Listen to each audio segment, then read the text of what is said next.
Welcome to Monsters Among Us. I am your guide, Derek Hayes. Welcome everyone back to the program. I'm tickled pink to have you here with me this evening. Now, for those of you that enjoy when I do a quote-unquote special episode, well, tonight is your night. Because due to a short week on my end, you see, Sarah and I are taking the camper up north for a few days, but I wanted to make sure I got some content out. So what I'm doing this evening is another installment of the Grab Bag series. And this time around, I decided to do it completely blind. So I don't have a clue what the following calls are about. I find out when you find out. So to begin this little experiment, we start in the state of Pennsylvania, where Jake has a story waiting for us. Hi, my name is Jake. I'm from Philadelphia. I'd like to tell you about something that happened to me in southwestern Louisiana along I-10. I was driving from Gainesville, Florida to San Antonio, Texas. Had 2 days to do the drive, about 16 hours or so. Was driving alone, stopped a few times at rest stops to stretch my legs, smoke a cigarette, trying to keep awake. It's getting late, maybe 2 o'clock in the morning or so. I stopped, got out, walked around, got back in my van to get on the highway.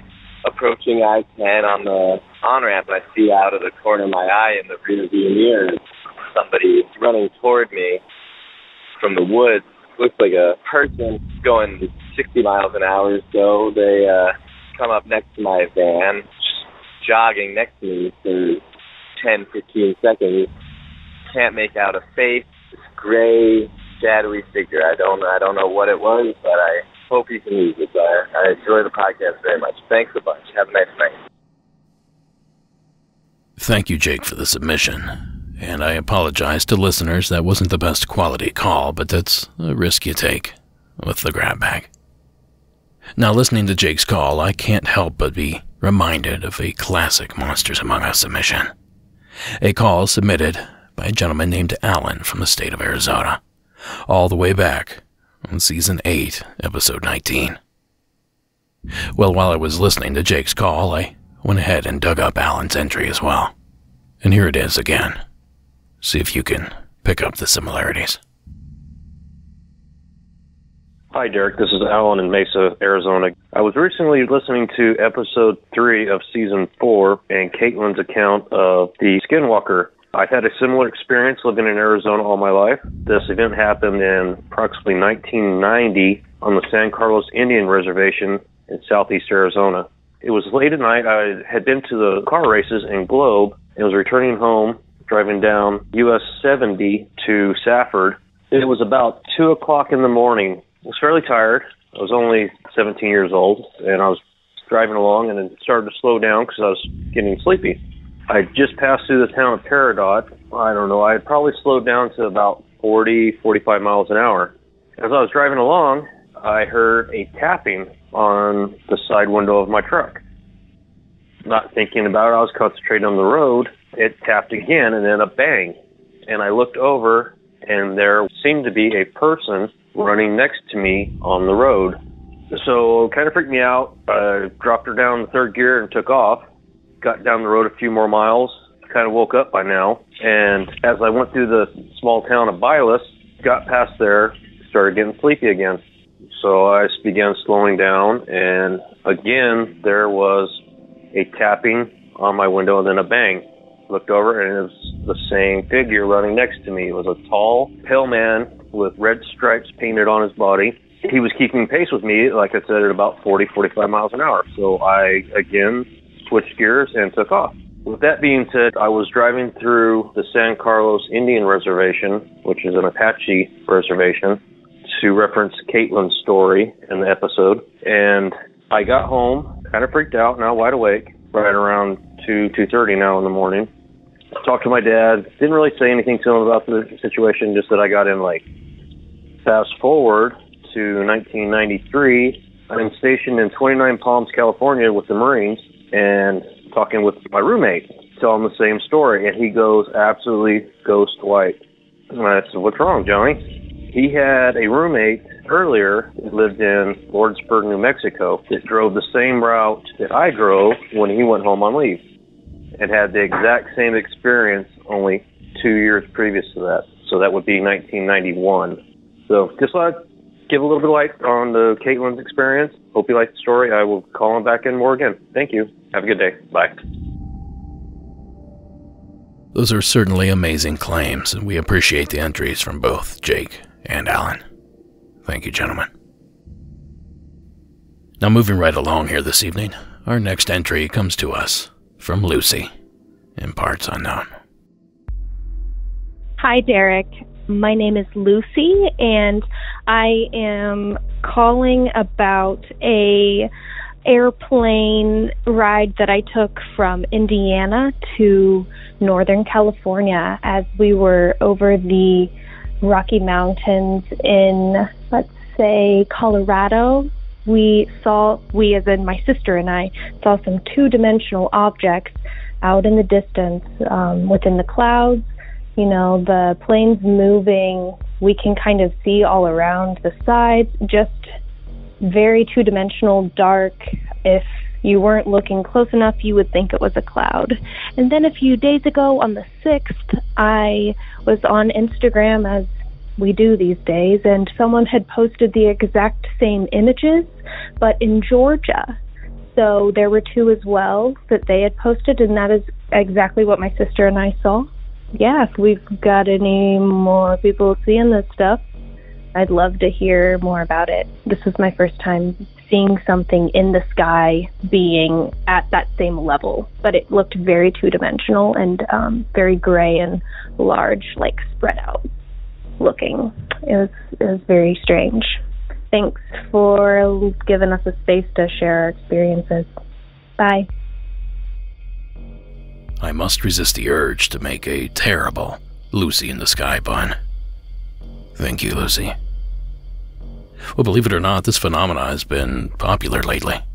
I can recall seeing a handful of videos, photographs, mostly taken from iPhones, from windows of moving airplanes. And the handful that I've seen, unfortunately, I believe has a logical explanation to it. They're simply contrails from other planes. Now, there are several videos on YouTube that you can go check out that further explain whether some sort of illusion that they are two-dimensional, and you can see the effect itself in the video. Something about distance and speed. But regardless, that seems to be what people are seeing, and I certainly don't blame them for being confused, because these things look like some sort of monster in the sky, big, gray, and bellowing. But if it's what I think it is, I can assure you, Lucy, it's everyday normal air travel. Now, if it's not what I'm thinking, we might be in some trouble. Big thanks, Lucy, for taking the time to share your call. Now, folks, if you have a call you would like to share on the show, simply call the hotline at 1-888-608-NIGHT. That's 1-888-608-6444. Now, like I said in the opener, Sarah and I are doing a little camping for the week. Doing a little R&R, reading a book or two, getting out in nature. So in cases where I like to sneak away and take some time off, I often produce one of these quote-unquote grab bag episodes. Now, for any of you that might not know the term grab bag, at least when I was a kid, we would go to a yard sale or something like that, and there would be a paper bag with a $sign written on it. You had no idea what was inside. Could have been crap. Could have been treasure. For some reason, I always enjoyed the gimmick. Would often pick one up, even as a young kid. So that's where the term came from for me. It sort of means there could be anything in there. Anything, just like this anonymous entry, submitted from the state of Colorado. Yeah, long-time listener, want to keep this anonymous, calling out of Colorado. Just have a lot of stuff going on, a lot of crazy stories in my house, stuff going on with me, and generally just being sensitive to stuff, and I kept stuff at bay, and I really don't talk about it until now. I'm actually moving, and what's going on is I have a room in my house that a lot of things happen that come out of there, and I've had to lock it and put it at bay, and I've been at bay now. I had stuff move in my room. I've heard footsteps. I live by myself. The trash moves, stuff gets thrown at me. Dishes fall into the sink for no reason, and it comes out of this room. You can see the room underneath it. There's boots and stuff, and I've had people come in my room and other people and friends and freak out and they can't be in there.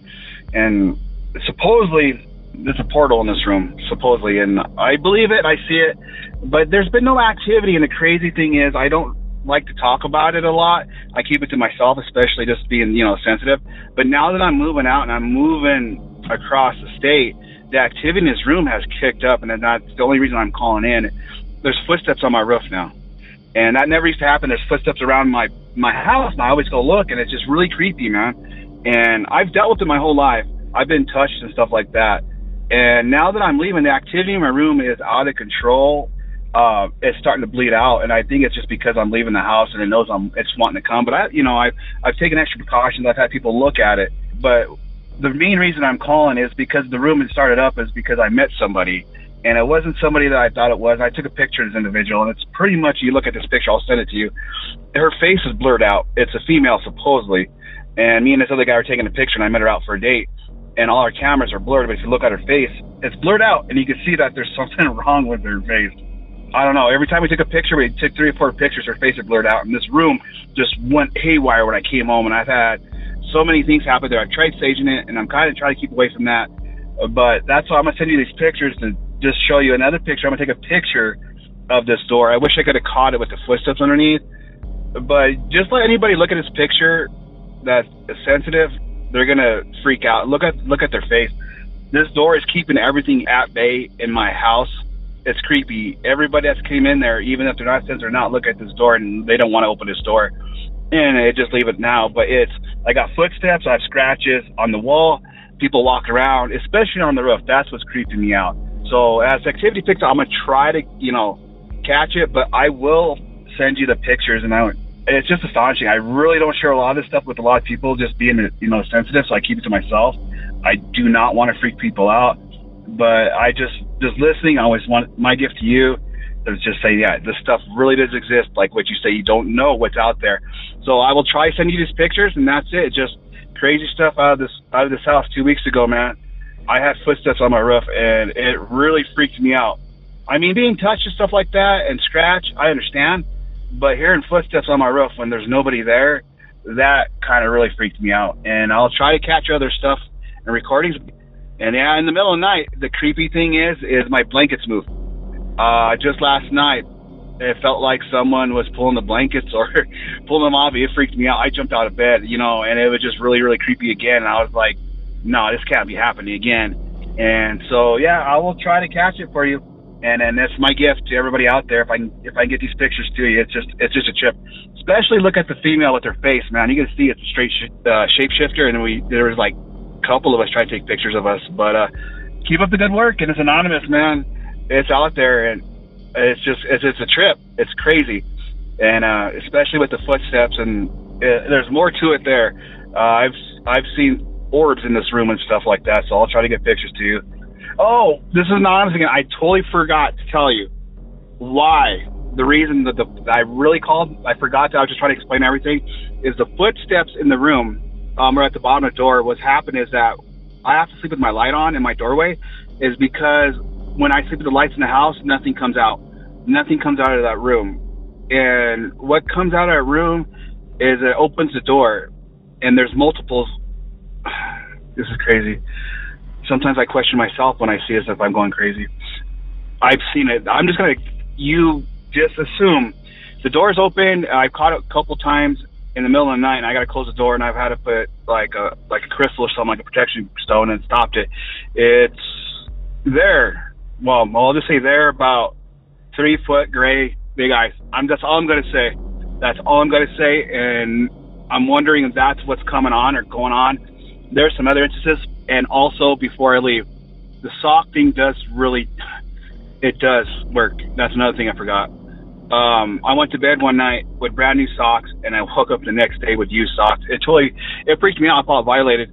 Kind of made sense to a lot of stuff going on. I had to call my friend and confide in her, and kind of broke down because I went to bed with socks that were brand new, and I woke up with my old socks. And I never do that. When I go out, I go out with my old socks, with my new socks. When I work, I wear my old socks. So it was just really, it's violated. I don't know. You know what I mean? It's just really creepy. And you have a good day, and take it easy, man. Right on. Thanks for letting me share. Like I said, with a grab bag, you never know what you're gonna get. And in some cases, you're halfway through the call, and you realize you're not getting what you think you're getting. And that's exactly what this caller did to us. I was sitting there making ghost notes for half the call, and then suddenly we're talking gray figures with large eyes. I'm not calling them aliens either. But I feel it incumbent upon me to at least mention the fact that he's discussing footsteps on the roof. Again, here they come up. For those that listen consistently, last week we discussed a call about footsteps on someone else's roof. And we even discussed my personal experience when I was younger, although that seemed to be under the floor rather than over the roof. But either way, this caller introduces a new clue into this little mystery. The possibility that this is not ghostly, but rather something extraterrestrial. And it's great to hear, caller, that you use the tactic to pay attention to your clothing when you wake up. Some other tricks I've seen are putting pajamas on inside out originally. If you're wearing them right side out in the morning, you know something bad happened. Of course, the sock thing works as well. And I'll see if I can't find that photograph. Hopefully our caller emailed it in. If not, caller, please hit me up.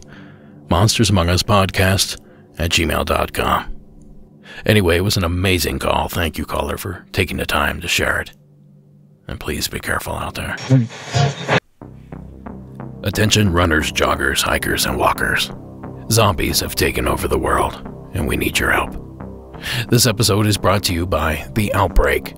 We're excited to partner with the Outbreak app to host a thrilling virtual race that is also a zombie-themed game we can all play together. Yes, that includes me. In The Outbreak, zombies have taken over, and we have to use our real-world steps and exercise to battle and run from zombies during an interactive adventure in a virtual apocalyptic wasteland. Now, there are tons of races and challenges to choose from, but here is the most exciting part. As part of our partnership with The Outbreak, we're hosting our own challenge for you to join. Join us as we virtually run from zombies, beginning on April 15th, a race that'll run for 30 days. You can sign up individually or you can sign up as a team, but the winner is the first to make it to the safe house at the end of the race. And those folks will win tickets to a future race and a signed Monsters Among Us poster for each player. And every player who participates and completes the challenge will receive a real-life medal from The Outbreak. So visit the link in the show notes to sign up using coupon code MONSTERS to save 15% off of your race. Then, once you're signed up, enter our unique invite code found in the show notes to join our special Monsters Among Us race before it begins on April 15th. Face the challenge alone, invite friends, or join with a team. The Outbreak easily pairs with your Fitbit, Apple Watch, and other smart wearables, and is available on both Apple and Google App Stores. And lastly, check out the Outbreak's Kickstarter campaign running until April 14th for new races and medals at a discounted price. If you're out there shuffling your feet, why not be running from some zombies? So check out those show notes, lace up your sneakers, and sharpen your machete. It's time to do some damage. We'll see you in the Outbreak's virtual zombie apocalypse world in a few weeks. Now this next call takes us to my state of California. Gary, please, share your story. Hi, my name is Gary Casada, and I'm calling from Riverside, California.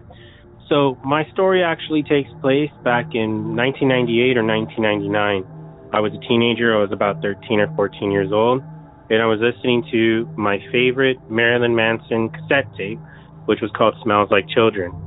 Now, I didn't have a lot of cassettes at the time, so this was one of my favorites, and I used to listen to it religiously, from front to back, side A, side B, hundreds of times. So anyways, I am playing on my PlayStation, and I'm listening to this cassette, and it gets to the very last song of side A, and I'm waiting for it to rewind and start over again. Well, in the silence at the end of the tape, all of a sudden I hear a sinister laugh, and I guess at the time the only way I could describe it is like an evil leprechaun. And it's getting louder and louder, and I'm sitting right next to my stereo, and so I know it's coming right out of those speakers, and I'm just sitting there frozen in fear because I can't believe what I'm hearing. And it sounded so evil, so I hit stop, and I pick up my phone, and I call my best friend who lived in my apartment complex. I tell him, dude, come over, I have to show you this. So he runs over right away. I hit play, there's nothing there. I hit rewind, then I hit play again, and there's nothing there. So long story short, it never happened again. I'd be interested to know if anybody else has experienced anything like this with any type of Marilyn Manson cassette or CD. And I've been listening to your show for a couple years now. I love it. Keep it up, and I hope you like my story. Thanks. Bye. Thank you, Gary. Well, real quick, I did some searching on Google. I had a thought that although Gary had listened to this CD hundreds, maybe thousands of times, maybe he didn't wait for a bonus track at the end of the album. So I did some searching, and sure enough, there was a bonus track at the end of said album. And I gave it a listen. I certainly didn't hear anything that could be mistaken for a leprechaun laugh. Instead, it was a percussion-heavy instrumental. So outside of some sort of strange interference, maybe from a ham radio, CB radio, something along those lines, I have no idea what could have happened here. But I tell you, I do appreciate Gary's time. So thank you, sir, for sending in the entry. Now, folks, if you don't mind, if you have a couple free minutes, head on over to patreon.com/Monsters Among Us podcast and just take a peek at some of our material there. We have several different levels, ranging from $1 all the way up to $8. And every penny spent there goes directly to Sarah and I to help produce the show. So again, that's patreon.com/Monsters Among Us podcast. New episodes drop about every 2 weeks, and I'm due for one soon. Now this next entry takes us to the state where I spent my first 25 years or so, the state of Ohio, where Destiny is waiting with an entry. Hi, Derek. My name is Destiny. I'm from Ohio. And I was just going back, listening through on some old episodes that I had missed, now that I'm caught up with the new ones. And I was at season 11, episode 8, the grab bag episode, I believe. And this lady, Laura, I think was her name, called in about seeing UFO that looked like fireflies. And it just triggered something because I saw something exactly like that not too long ago. So I was outside stargazing like I do pretty often and looked up. I was standing on my back porch balcony and noticed this bright red light. As I'm staring at this light, all these other little lights start coming off of it, like fireflies, exactly how she said. And they were moving around in a weird biological way. And I took a video, but in the video you can't see it really, really well, but it was one of the weirdest things I've ever seen. They were just like swirling around, and they would disappear and they would come back in and disappear, and it was super weird. And her call just reminded me, because I had never seen anything like that. So yeah, she's not alone. I've seen the same thing, but I'm in Ohio. I can't remember what state she was in, but I've seen it, Laura. Yeah, I love the podcast. I listen to it every night on my way home from work. I try to go back and listen to episodes I may have missed. So yeah, keep up the good work. Love the show. Have a great night. Thank you, Destiny. Ohio seems to be a hotbed for UFO activity as of late. All sorts of strange stuff coming out of there. And how weird that she happened to mention a grab bag episode on a grab bag episode. The synchronicities. And as far as the sighting itself, certainly not the first, as Destiny mentioned, that we've heard of these firefly UFOs, or whatever you want to call them. I'm almost convinced that it's some sort of biological activity, not some sort of alien activity. But per usual, having not seen it, or even seen a photograph of it, that's merely an educated guess. So if you do have some sort of photographic evidence, Destiny, please shoot me that email. Until then, thank you again for taking the time to share the entry. Now next up, we hear from another Gary, this time from the state of North Carolina. Hey Derek, this is Gary from North Carolina. This just happened, waking up on a Monday morning like I normally do, and about 5:30 in the morning, I get dressed in the dark and then go to the bathroom, and the bathroom is door is probably 3 feet from the right of the foot of my bed, and I sit at the edge of the bed near the foot and get dressed. And as I'm getting dressed, and I get dressed in the dark because my wife and my oldest daughter, they're kind of night owls, and so I do that out of, respect for my wife. But it was a clear morning. I mean, there wasn't any storms or anything like that. I was sitting there, and all of a sudden, the room lights up, like the light is coming from the bathroom, from the open bathroom door. Like it's as if someone's standing in the shower or bathtub area and turns on a light. I mean, a light as bright as the sun. I'm talking about a light like sunlight bright for roughly, let's say 8 to 10 seconds. And I'm sitting there dumbfounded, and I don't know what it is. I grab for my cell phone and turn the flashlight on as the light goes out. And I try to shine it into the bathroom, and nothing's in there. And I go into the bathroom and look in the I look all in the. I'm shook up at this point. This just happened. I'm kind of shaking, and I was sitting there, sat down on the toilet, and I was looking around, and I was dumbfounded. I looked all in the tub. I opened. There was no direct light source. It was as if the sun had risen inside the bathroom and set. It was that bright for, like I said, between 8 to 10 seconds. And that's about it. I have no clue what it was. Like I said, it literally just happened. Thanks, Derek. I love your show. Thanks, Gary. Well, that's certainly interesting. And if I'm honest, I thought this might have had an obvious explanation as well. Until I did some digging.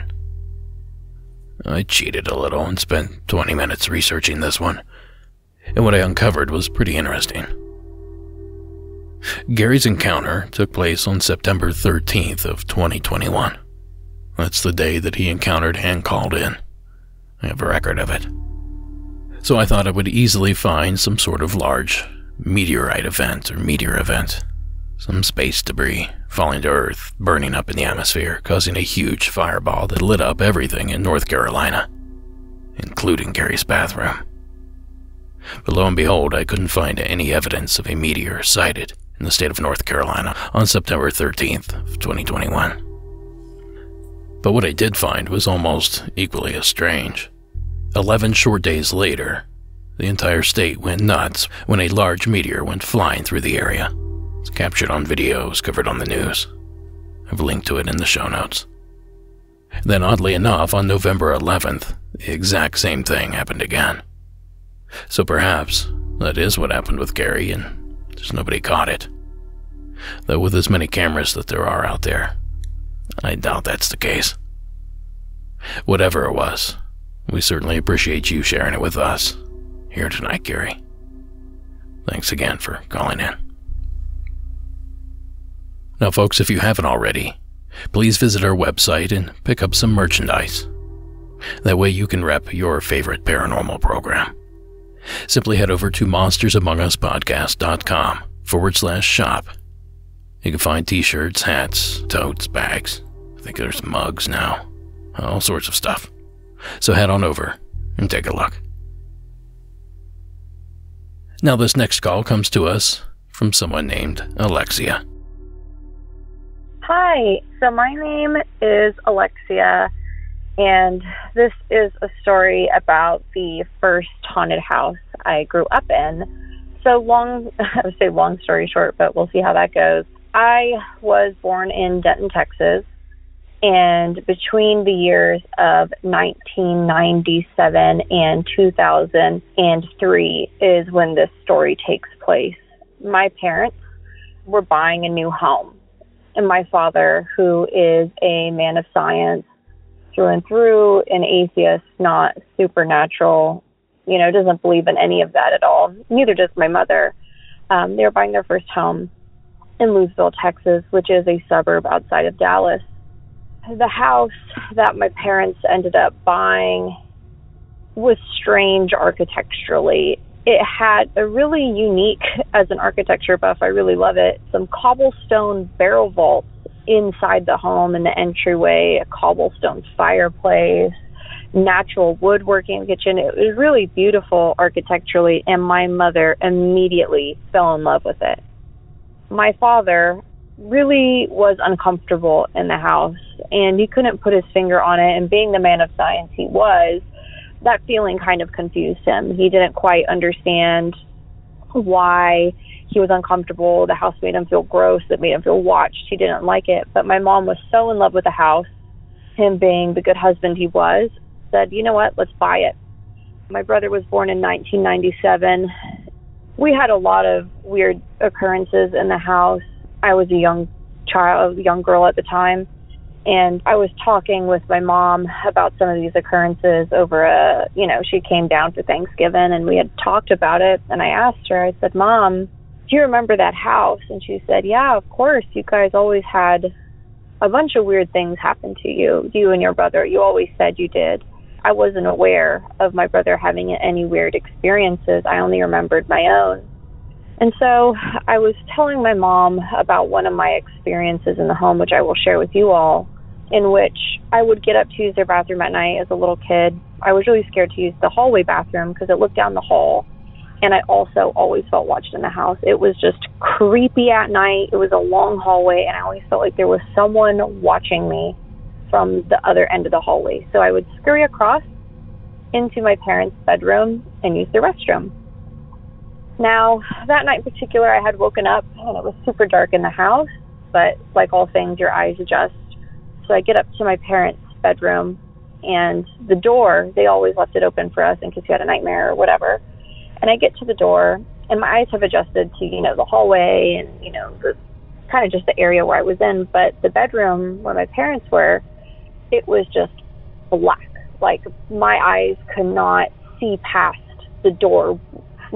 It was almost like black tar, like a void, but it almost like had mass. It was just so dense, dark, that you just couldn't see through it.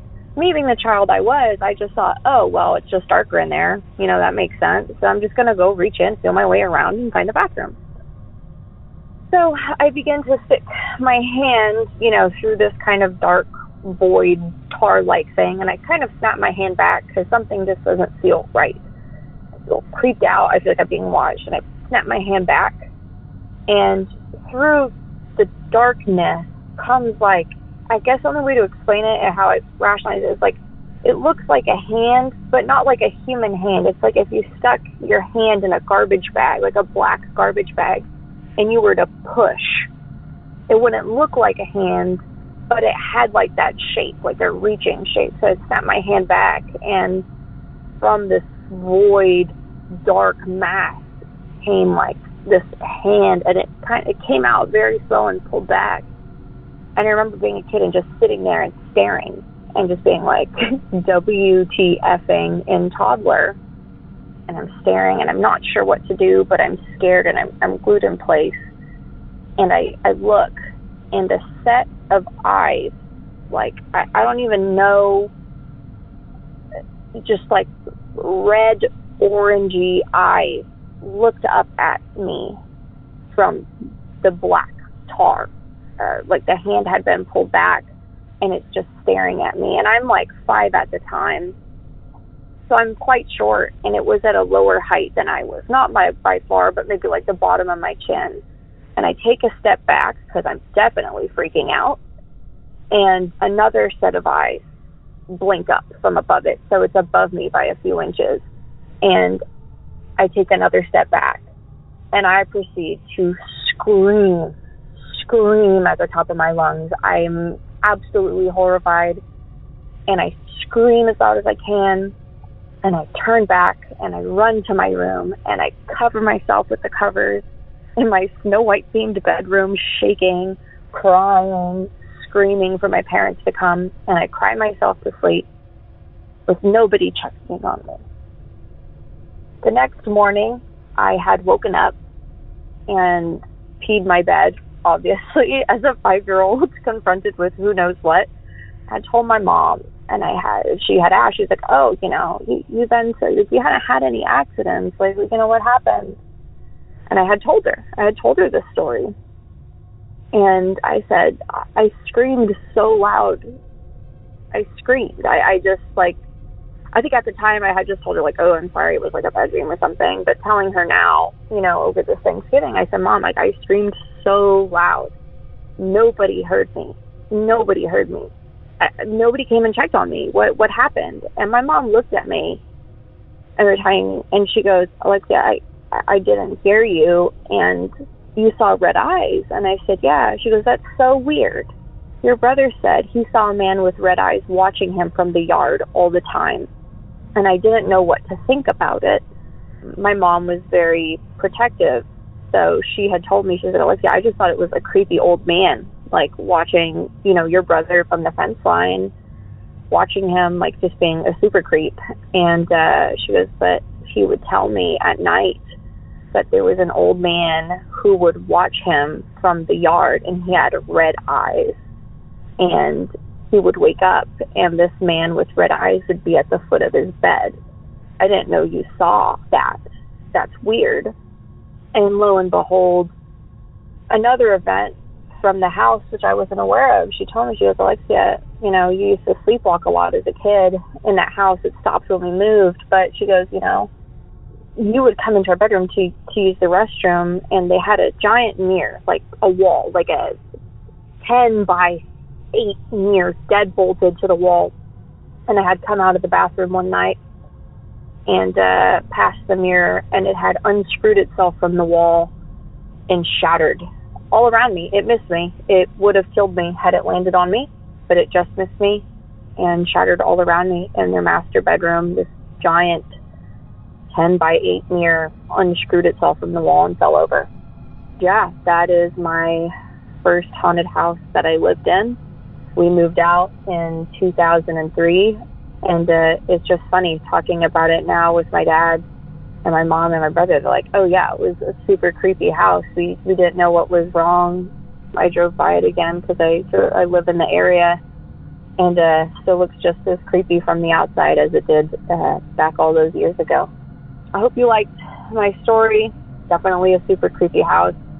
I wish I could find information on it. I did some digging. I couldn't find anything. They say sometimes it's people that are haunted, not the place. So I wonder if that was the case with me.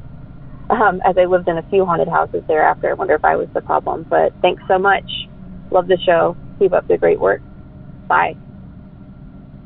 Thank you, Alexia. It's quite a lot of activity.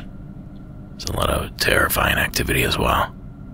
And over the years, we've certainly heard all sorts of different versions of these shadow entities, shadow people, shadow men, whatever you want to call them. We've heard of them tall and short, hats, no hats, coats, no coats. We've heard of them being made of static, like TV fuzz. And we've also received reports of them being white instead of black. And now, thanks to Alexia, we have a report on one appearing as a blob shape. Typically in cases like this, when you receive more information like that, more variety, that kind of helps you pin things down. It's almost the exact opposite here in this phenomena. I don't think I know much more now than I did when I started the show. I'm sure that's not a comforting fact, Alexia, but we're working on it. Thanks again for submitting the entry. This podcast is sponsored by BetterHelp Online Therapy. Sometimes people don't realize that physical symptoms like headaches, teeth grinding, and digestive issues can be indicators of stress. Stress shows up in all sorts of ways. I know personally I can often feel as if I'm being pulled in many directions at once. And I know I'm not alone. Sometimes you just need a reminder to pause, take a break, and take care of yourself. And maybe try a little online therapy. Therapy gave me the tools I needed to manage stress in a healthier way, and I think it could do the same for you. BetterHelp is customized online therapy that offers video, phone, and even live chat sessions with your therapist, so you don't have to see anyone on camera if you don't want to. It's much more affordable than any in-person therapy.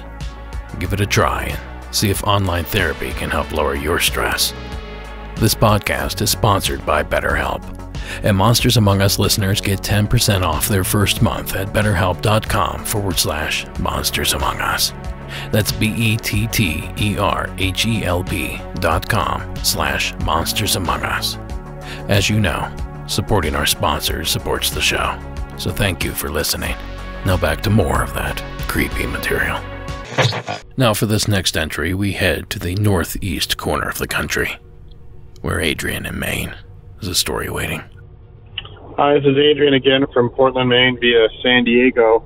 Another San Diego story is I used to have an office in Otay Mesa, which is southeast part of San Diego. And I would drive home to downtown. We would take the 125 and then cross over on the 54 west to get back to the 5 freeway back to downtown. One night I coming home late. I think it was after midnight. And it was perfectly clear night. It was actually a little bit cold for us in San Diego. As I'm on the 125, I see a very large, bright set of lights that are way too bright and way too close to be a planet. And it's moving across the periphery as I'm driving. So I can see it kind of left side of my windshield, right side of the windshield, slightly above me on the sunroof, and then come back down and come to the left. So I'm driving like 70 miles an hour, and this thing is basically following. So for the next junction was the 805, and there's there's like a bridge that connects this, and there's a valley that runs in between, parallel to the 54. And as I hit the on-ramp to the 805 north, I see 4 Black Hawk helicopters, no lights on, in a tight diamond formation, flying low across the bridge, basically right above my head. I hear them first, and then I see them, and then I see the light that was going right to left following me all of a sudden stop and just shoot off to the right away from the helicopters.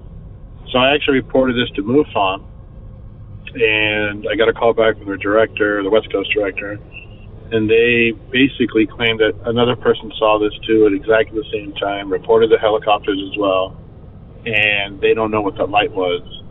They believe that it's possible that the light may have been a new type of drone or aircraft that was flying at night doing a mission or training, but they cannot explain the low altitude helicopters. Flash forward about a month, we're in downtown San Diego, and it's again very, very, very, very cold and cloudy for us, foggy. I see the same light outside of our patio, just floating in the air, in between the buildings, and it's blinking off and on randomly. Again, I was there with my son. Unfortunately, he's too little to attest to it. But then, again, reported to MUFON, and MUFON told me a week later that apparently they had dozens of reports of floating objects on downtown that same night. Some official, some unofficial, and that they were not able to figure out what it was. So yeah, I don't know what's going on in San Diego. There's a lot of military, but I also think there's a lot of other things happening. Anyway, I appreciate it. Thank you. Well, that went through me for a loop. I thought we were going to Maine. Ended up on the opposite end of the country. Guess I had some bad intel. Well, the funny thing about the story that Adrian told was that I've heard it before. Now, I know I say that a lot. I hear a lot of things. But I've heard this one firsthand from several different people. Because you see, the documentary that David Flora and myself have been working on that I know I've been talking about forever, which is coming out soon, I promise. We're getting close. But anyway, there's a lot of talk amongst the people that I interviewed about this sort of thing, about helicopters being involved with strange objects, strange things in the sky, and these black helicopters showing up moments after. Well, the connection here is that San Diego is just a rock's throw away from the Borrego Triangle. I'm not joking, the triangle is maybe 50 miles from downtown. So I don't know if there's an actual connection there, but there certainly is in my head. Thank you, Adrian, for keeping your eyes open and sharing the entry. And that brings us to our final entry of the evening. And for this one, we head to the state of New York. The following is Tom's entry. Hey, Derek. This is Tom from New York. I wanted to go over just a couple things that have happened to me in my life. One is something you've talked about before, the Hat Man phenomena. I can say that I have seen him. It was probably back around 2003 when my mother passed away, and it took a really traumatic, turn in my life, mentally and physically, and that's when I started to see him. I was driving at the time, and I wouldn't be having a grieving episode, but I was grieving internally, and even before looking into the rearview, mirror of my car, I knew he was there, and I look up, and there would be that black, faceless, formless, you could see the brim hat, and I could tell it was a man, but there was no feature. It was just a solid, blackness, and he would just be there. He wouldn't say anything, wouldn't talk to me. He would just be there, and sometimes I would have to be in the name of Jesus Christ, be gone, leave me alone. You are not welcome here. And he would leave. I've seen him a couple times during that period of my life. So almost like he was following me around. I would just see him even with among people, I would just see him no one else could see him, but I would just see him creep around, and I wouldn't say anything. Yeah, so I don't know if I think it might be a bad omen or something. I don't know, but it feeds off that energy. I'm not sure. That's just something I noticed with my personal experience with this Hatman figure, and I have not seen him since. My mom died in 2003, but I have not seen him since then, or any traces of that. So, also, I wanted to just tell you real quick, actually, for the last probably 15 years, I've been a paranormal investigator, and I have multitude of stories. I couldn't go into them all. It would take forever, but one I could tell you is, I've seen a lot of things, heard a lot of things, felt a lot of things that I can explain, and there's also multiple things that I can't. So one of the instances I want to tell you about is a personal experience of mine, and I won't mention the location or the owners or anything for privacy reasons, but it was an abandoned hospital in New York. Me and my team were actually the first ones to ever investigate that place. It was actually a small hospital. Me and my team were the first ones to ever investigate, so it was a privilege to get in there and see if it's active or not. It's dark. So my team are up on the second floor, and there's no windows up on this floor. There's no windows. There's nothing you could see, to reflect light or anything. My team's standing in the middle, of a round area. All cameras are facing the other direction. Of course, this always happens. So I'm standing there, and I'm about like 20 feet away from them, and they're not paying attention to me, but I look up, and all of a sudden there's like this literally 7-foot-tall shadow being standing to the left of me, like almost like looking at me, almost adjacent to me. It almost had like a stance, like, you know, kind of like come at me, bro, kind of thing, kind of aggressive. But it was like 2 seconds. It stood there, and then it literally dissipated from the head just down. Like, it just slowly dissipated, like from the head down to its feet, and it was gone. And I mentioned it to the guys. They didn't see it. About 20 seconds later, you know, I told them, you know, keep your eyes open and everything, because that just happened. They weren't looking, and they were looking the other direction. I looked to my left, almost to where that figure was, and I see what I would consider a full-bodied apparition of a person in a hospital gown, like walking the back of their legs. I could see the gown flowing from left to right, and they walked from part of the room to the right side of the room and disappeared. You could probably hear me in my recording saying, holy, you know, like swearing, because it was so amazing. It was so quick, but I will never forget it. I saw the back of somebody's leg and the end of a hospital gown kind of flowing as it walked. And this person, and it was very slow, as if like a patient was walking that, you know, had trouble ambulating and walking, you know, very slowly. It was grayish and white, and I could see through it a little bit, but I could also see details of the feet and the hospital gown flowing in the back. And this happens a lot on investigations. Like, cameras will be pointing one way, and the phenomenon will be like, it's really interesting how that goes. It's like they know, or, you know, but that could have been like residual. I don't know. Either way, I thought that was pretty cool. That night when we were investigating, you know, first time ever investigating, we were downstairs also in the kitchen area doing like, you know, with the K2 meter and things like that, you know, trying to get a response. And our K2s are going off like crazy with yes or no questions all the way up to the red. At one point we heard someone sprinting, like running like through the hallway. And we were just beside ourselves. Like, this was like amazing. And we were the first ones to ever investigate. It makes me think that these spirits have never had really anyone, like anyone living to talk to. And I think just that in general, like someone coming in respectfully and talking to them and just trying to hear their story was enough just to make them happy and want to, you know, liven up, so to speak. Those are my things about the Hat Man and my experience with the paranormal, one of them, with the investigation. So, yeah, I will call back another time because I've got a multitude of stories. Thanks, Derek. Dude, you do so well with this. I started listening about a year ago. Should have been sooner because I've been involved in the paranormal and for like years. So, all right, man, take care. Peace. Thank you, Tom. Well, there you are. More of the same activity. Different shaped shadow people, shadow entities. He said he saw the Hat Man. He said he saw a tall, lurking figure. And of course, the running footsteps again. This time it wasn't on a rooftop, but still sounds similar to what's been reported. But above all, I think the detail that got my attention the most was the foot and fleeting glimpse of a hospital nightgown. Something about that detail is terrifying. Because for me, when it comes to ghostly activity, a quick glitch, a quick view of something that you shouldn't probably see, a snapshot in time, some sort of strange playback, that's a much easier pill to swallow than a full-bodied apparition that someone sees for a lengthy amount of time. I'm not calling anybody out, I'm just saying that, for me, one's easier to believe immediately than the other. And lastly, I'd like to point out that it's always fun to hear from investigators. Frankly, I wish I heard from more cryptid investigators. But for now, I'll take the ghostly ones as much as I can.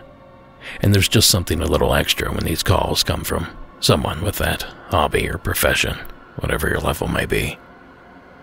And now that COVID seems to be giving up its ghost, I think it's high time I ramped up my investigations as well. So I might have to find somewhere to poke around. Anybody know any legends around Santa Barbara, California? Well, thanks again, Tom, for sharing your entry. And please let us know if you find anything on any of your investigations. And that's going to do it for this episode. Monsters Among Us is written and produced by me, Derek Hayes. Additional support is provided by Sarah Carter Hayes and Addie Lloyd. All audio used in this production is done so under the protection of fair use.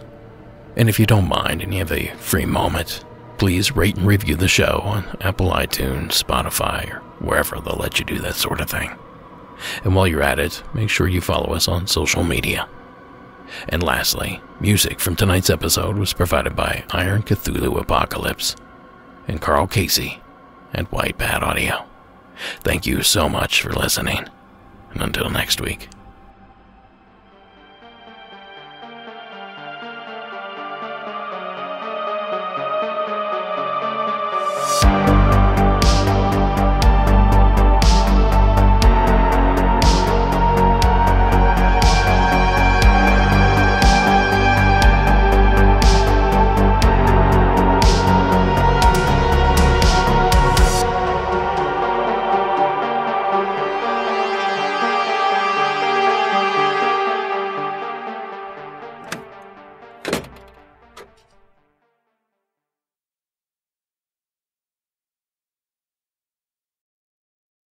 I'm not gonna let you down.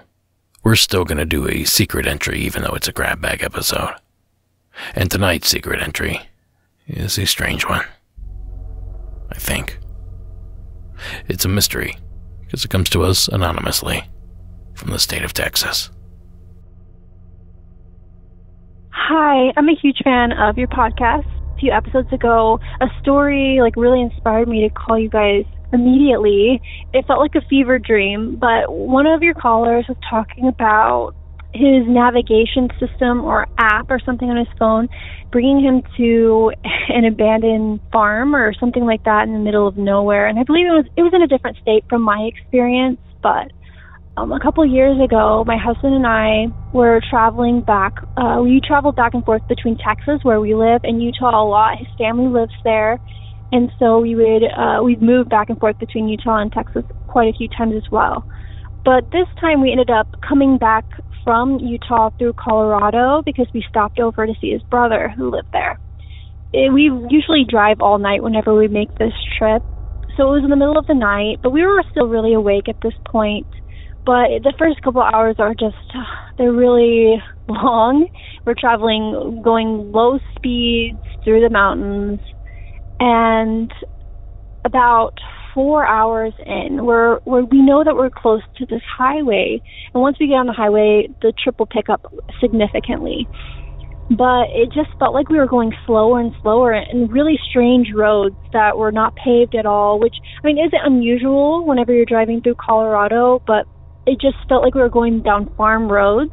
After about an hour and a half of this, we kind of started looking at each other like, we were just really confused of why our navigation app was sending us down these specific roads. We've traveled through Colorado significantly, and it just felt really strange.